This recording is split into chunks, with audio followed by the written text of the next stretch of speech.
Thank you, Mr. Chairman, Mr. Speaker, members of the committee.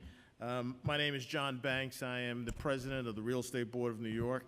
I want to take some time today to talk about some of our concerns about the legislation being proposed.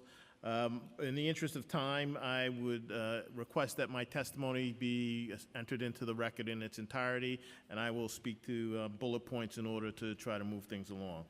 I want to thank all the homeowners, business improvement districts, affordable housing advocates, and a special thanks to 32BJ building service workers who are strongly opposed to this bill. All of us are very sympathetic to the challenges facing retail businesses and want to help them thrive. The truth is, the retail market is in a state of flux across the country. Online shopping is changing the way the consumers behave. The discussion around this issue have been marked by hyperbole, anecdote, and not enough data. But this legislation will do nothing to solve the underlying issues behind storefront vacancies, and instead would have catastrophic impacts on our local economy. The market is correcting the problem of high rents. Retail rents have fallen and are continuing to come down. According to CBRE,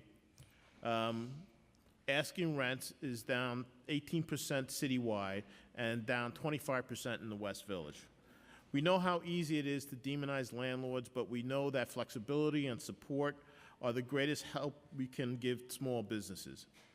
The bill will hurt small businesses by stifling innovation. If landlords know that they will be required to remain in a lease agreement in perpetuity, they will wait for a tenant whose idea is proven and can pay and will not be a nuisance to their residential tenants. In the interim, more storefronts will remain or become vacant. There is a myth we keep hearing about the property owners benefit from empty storefronts. This is false. Former Councilmember Messenger referenced that she does not have the information behind it, that she suspects that this is true.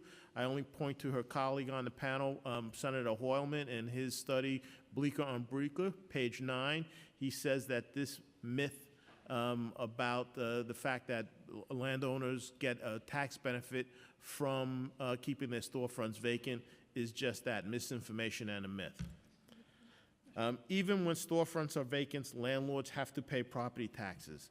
We all know the city finance finance department does not reduce taxes when assessments change. They never go down. Even when storefronts are vacant, landlords have to pay property taxes, which have doubled in the past decade, and operating expenses such as utilities. There are no tax benefits for keeping space empty. There are many areas where the council has authority to help: zoning regulations, landmarking, and oversight on city agencies. There are solutions that would address the greatest challenges facing small retailers. The health department has increased fine revenues 40%, and the city's latest budget projects collecting nearly $900 million in fines and fees this year, a $110 million increase from previous years. Rising business costs and regulatory requirements impede occupancy. Older, outdated space impedes occupancy. This bill will impact neither root cause of storefront vacancies. Legal concerns remain. Despite what many have said, I'm going to ask a very simple question. Are the rents able to fluctuate in a free market? If they are not under this legislation, then they are controlled. New York City Bar Association recently reported that the City Council has no legal authority to pass this bill. If we put the issue aside, though, the bill still would not address some of the greatest challenges facing small businesses in New York City. Our own research shows that restrictive zoning and other regulatory requirements lead to higher retail vacancies. Commercial rent control ignores market conditions and would hurt the economy. This bill will kill jobs, kill ingenuity, and ensure homogenization of retail in the city of New York. It was deeply flawed 30 years ago when I was in the Koch administration.